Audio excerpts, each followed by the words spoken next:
Hello friends and welcome back to my channel. My name is Katelyn from Florals.com, and if you're watching this, welcome back to the After the Glue Dries series. I hope you have watched the previous episodes, but if not, I'll have the playlist link down below so you guys can check out the previous episodes as we work through things that happen with our layouts after the glue dries, putting them away, organizing them, sorting them, fixing them, redoing them, getting rid of them. There's a lot of things, and this is a very personalized experience, so things that I might be sharing might not work for you, and you guys might have some great ideas. So as we go through today's episode, if you guys have a suggestion or a different technique for doing something, please leave a comment down below so other people can see different ways of doing things. I'm just offering up some of the solutions that I have, but there are so many different ways you can take on these sort of scrapbooking projects and scrapbooking organization. But today, I'm moving forward. I've worked on a couple different sets of piles that I've had. So I pulled out a specific pile for an album. Now, to my surprise, I don't have a specific 2017 album yet. If you guys actually pay attention and watch a lot of my videos, you guys shouldn't be surprised at all. I think I only have around 7 or 8. It's actually probably less than that. But including my travel albums, my 12x12s that is, I probably only have 7 to 8 albums to my name, and a lot of them are random. And we'll address those in a future episode. But I thought today, if you guys are going through your smaller piles of layouts that are completed and need to be filed, you can benefit from this sort of process earlier than those of us like myself and a few wonderful commenters who have talked about their experience, who have probably at least 200 layouts lying around, not in albums. And yes, it is embarrassing, but you know what else is embarrassing? Walking around with your pants backwards. So I guess we're all in the same boat sometimes. So today's video is about taking some layouts. Now, if you do go through the process like I've mentioned before, you go sort, and then you sort the layouts by what they need done to them. So whether it's gluing, whether it's low maintenance or high maintenance, whether you divide them out by subject or whatever year or album they go in, however that process goes, once you have a completed stack, once you've added the date, once you've added the journaling, once the edges have been really firmly glued down so they don't fall apart in a year's time, then we can move on to filing them.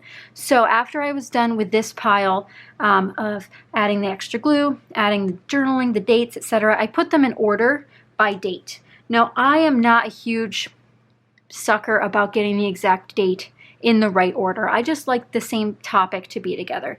So here you'll see I have this layout from us feeding the goats. Then I have these 2 layouts about us feeding the goats.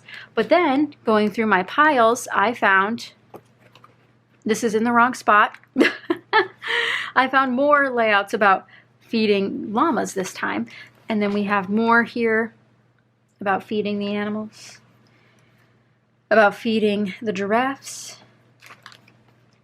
more giraffes, and this is where this one goes. I was looking at the wrong pink layout when I put that one away.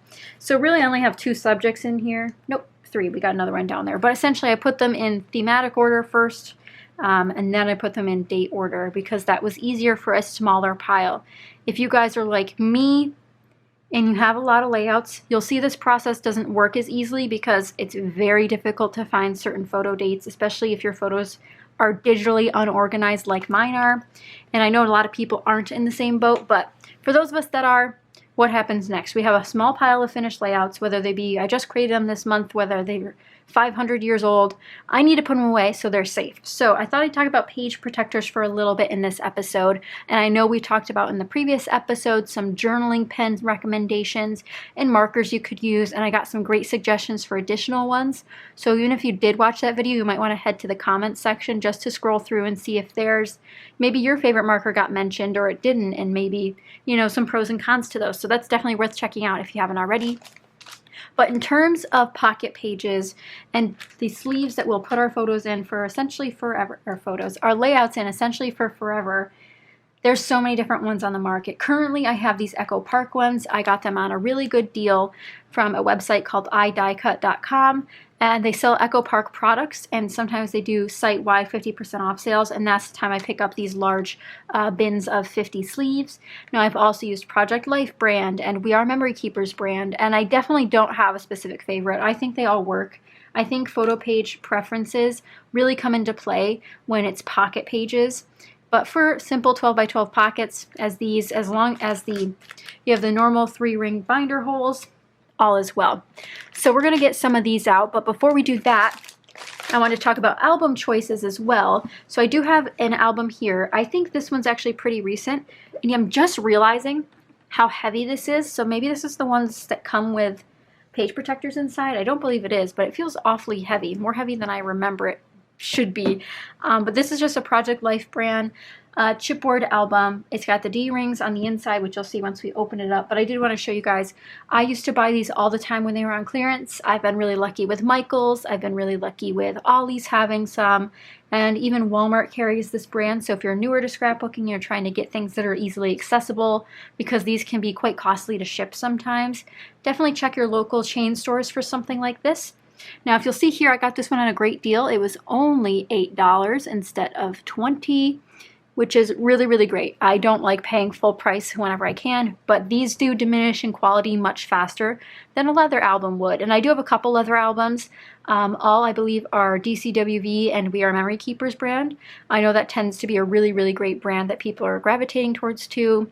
And there's, again, lots and lots of brands on the market, but they are quite costly. Like, this is a huge investment. Some of these albums can run upwards of $40 or $50. And again, those are mostly the leather ones, but longer lasting longevity on those. Like, even this one has some nicks down here. So really, I don't take my albums out very much, but if you think that you'll be moving a lot, or if your children will be looking through these albums a lot, I know a lot of younger children like to flip through albums quite vigorously. So if you're in that kind of boat, the leather albums may be a better investment choice. And be sure to watch out for sales. I know that there's several Facebook groups that post about those sales when they happen, because the scrapbook albums are very, very important to the actual scrapbooking process. So I've pulled this one out to make this the 2017 album. So I'm going to go off camera, open this up, and put some page protectors in so we can go through my process of putting them into an album. So now that we have the album with the page protector set up, another tip about that, the Becky Higgins Project Life albums do come with this. So this helps to prevent damage to the top page of the album that's sitting on the, the front cover. So this is really nice. Most albums, I don't know if they come with these. Again, this only came with my Becky Higgins ones. But another tip is, when you're putting in page protectors, make sure they all have the openings at the top before you put them in, because speaking from experience, I have done it otherwise. So we do have our stack of stack of layouts here that we're going to start putting in. Now, another common mistake you might make when you start scrapbooking is, if you have multiple layouts that belong to a theme, you need to make sure you want to address it correctly. So I have these two goat pages, and I have an insert pocket page in between that's got both sides done, which means this needs to go on the left side, which means it goes in the back side of a page protector, which we'll go through.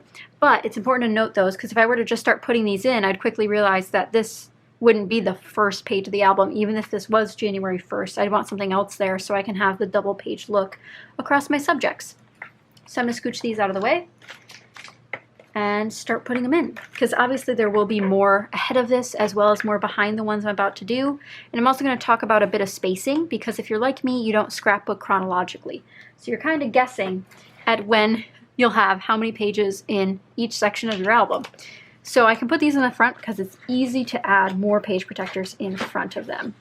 Now, working in a small space like this desk with the camera set up and stuff will make it a little bit more difficult to slide these in, but it's pretty easy once you have a bit more room. Just going to add my pocket page in. Hopefully that's not too loud.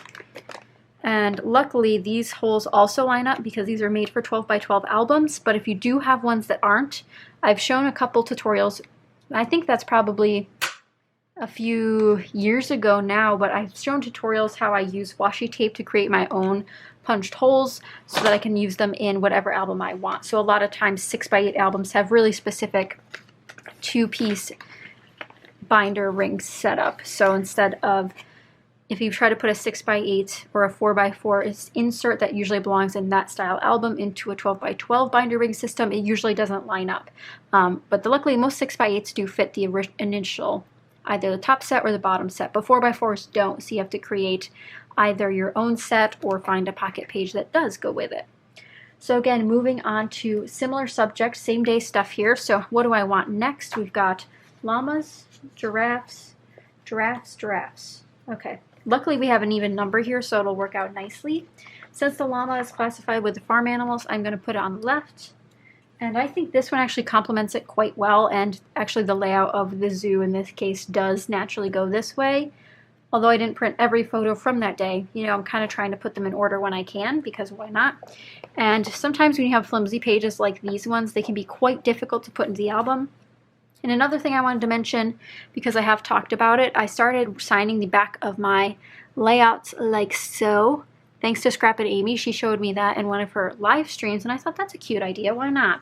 So I also write when I did the journaling, because these are 3 years ago. So obviously it'll be a different perspective looking back rather than day of, even though it's just basic journaling in this case. And some people I know like to do 2 layouts at one time. I'll show you on the next set what I mean by that. So essentially, if you know what's going on the front and the back, you'd put them like this and put them in at the same time. So they'd go in just like this into the same page protector as you would expect them to fit into the album. Now my problem with that is I usually have a lot of texture on both sides. This one's relatively flat, so I don't mind not watching that one, whereas this one has a lot of thickers and puffy stickers, and although I added additional glue, I don't know how much I trust it. So you may get resistance depending on how much is on both sides of your layout, but other times can save you some time. And these go really well together because of the green florals that we got going on. So I like that. And then this side's already done. We can move on to the next one. And again, these are all the same day, so I don't have to worry about spacing yet, but next time we will. So then we have this one.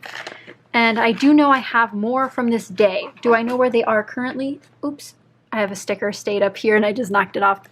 Do I know where they currently are? No, I do not. But as I come to them, I know exactly where to go to find the exact date, since these are all dated, each one of them. Now, some people don't do that, especially across the same exact day, but I'm always nervous that if some of the pages get damaged and other ones don't, then you might have cause for concern. So, moving on. Now we have these 2 sets, which are from August 27th. And just thinking about the timeline on this day, I would put this one first, because this is when we first got to the island, I believe, and this is on the boat tour after the island. I believe this is after and this one's before, if I'm not mistaken. So we're going to leave a little bit of room because this one's August and this one is June. So we obviously need July and such. But again, it's easy to add bulk pages. It's just if you're going through this process, you might want to leave pages so you don't have to always constantly add new pages in between your sets of dates. Or you could put them all in the same spot and then selectively add them. That's also up to you. Now again, I have more layouts of this subject, but I haven't found them in my piles of work yet. So they could be in the high maintenance pile. They could be off floating somewhere else. I'm not sure. I'm going to put this one on this side just to see where it ends up, and then I can easily move one without the other one being attached to it. So this will be a right-handed layout as well. And sometimes you might find that depending on the stylization of your particular layout, it might fit better on a left-handed page or a right-handed page. And I know I've actually talked about this in my series. Back when I did the Falling Back to Basics series last year, I talked about how if you do an L-shaped design like this one, you're more likely to put it on the right-hand page because the weight's in the middle. And generally when you're looking at a scrapbooking layout, you want the weights to be in the middle, not necessarily on the outsides. So while I could put this on a left-handed side, then the weight's on the outside of the page. But if you were to do the L the opposite way, so just completely flip this over so the short stump is on this side, then you might want it on this side because the weight's leaning outward. So you're kind of looking for the balance between the 2 layouts that you have. But I'm also fine with just putting random layouts together. So even though these 2 are the same subject, I could put them across from each other or just have fun with it, you know? And then this one, my last one to share for today's video, is the last, well, second to last day. So this is December 30th, so I can anticipate this going pretty much at the end of the album. We're not huge on New Year's Eve, so I'm not sure if we took any photos this year, but it could be at the end of the album. And what's beautiful about this type of project, when you finally sit down, go through an album, I can see where the gaps are. So once I have all of the layouts done through this series, hopefully, again, we're almost to the end of the first month being completed. You know, this will be the last one for June, but with 2 months to go, we're gonna have to kick it into gear to see how much more we can get done. But now I have the start of a scrapbook, and it feels really good to see the journaling done, to have dates on them, and just having fun with it, I guess, so far, because it hasn't been a chore. it's been a focus for me. I haven't been scrapbooking as much because my Saturday videos don't revolve around making a page, they revolve around the finished page, so I can devote more time to it. But as you guys know, I do have a big bulk of more related topics. So for the next week, I hope to get more of these done. So I do have tabs here. So I have our Canada Day trip. I have the 2017 trip to Disney World. And a lot of these don't have albums yet. I also have some DC ones in here that could be filed away, but just need journaling. So at this point, I have a lot of loose layouts. But you guys don't know is I also have a ton of scrapbooks that are full of miscellaneous layouts without dates, without anything, no journaling, no nothing practically. So we're kind of at an interesting place where I am in a lot of different buckets of things that need to be done. And we have still huge piles of high maintenance, quite a few piles of low maintenance layouts. So at this point, I'm going to try to dedicate some time every day to start journaling on a couple layouts. And I know I personally am someone who puts off journaling on the harder layouts or on the bigger story layouts just so I can try to get them right. But hopefully in the next one we can talk some more about journaling tips and tricks and really have some fun with that. So if you guys enjoyed today's episode where we started filing away some layouts, which I know is probably really fun for some of you to watch, please let me know in the comments down below your system and what you think so far and how your process is going, because I know there's several of you joining along. We got 2 months left to keep making a dent in where we're at, but I just started a new album, and that's a huge first step because guess what? They're just sitting in a closet, just untouched. So I'm glad to have my 2017 album done, and I know I actually talked about this with my group over on Patreon, but I don't have good tags for my albums, so every time I have to pull them off the shelf and actually see what year they are because I haven't memorized the designs for each year, mainly because I don't go back to my albums. I haven't opened a majority of those albums since probably my Falling Back to Basics series when I was pulling out example pieces for that series for all those layout designs. So hopefully this inspires you to do some more organization in your stash, you know, going through the albums, making sure layouts are staying together, making sure that they have journaling and have a date. Make sure they're signed by you, or maybe the album itself is signed by you, because that's important. You're the creator of these, and you want to make sure people know that down the road and into the future. But again, I hope you guys enjoyed. I'll have links down below to the playlist in case you guys need to catch up on previous episodes, and I'll also continually have educational resources for the Black Lives Matter movement and so many more things that are going on in the world, because there's a lot going on. I'm hoping you can dedicate a few minutes to learning about it and taking some action to help out. But thank you guys so much for watching. I hope you enjoyed, and I'll see you guys next time. Bye guys!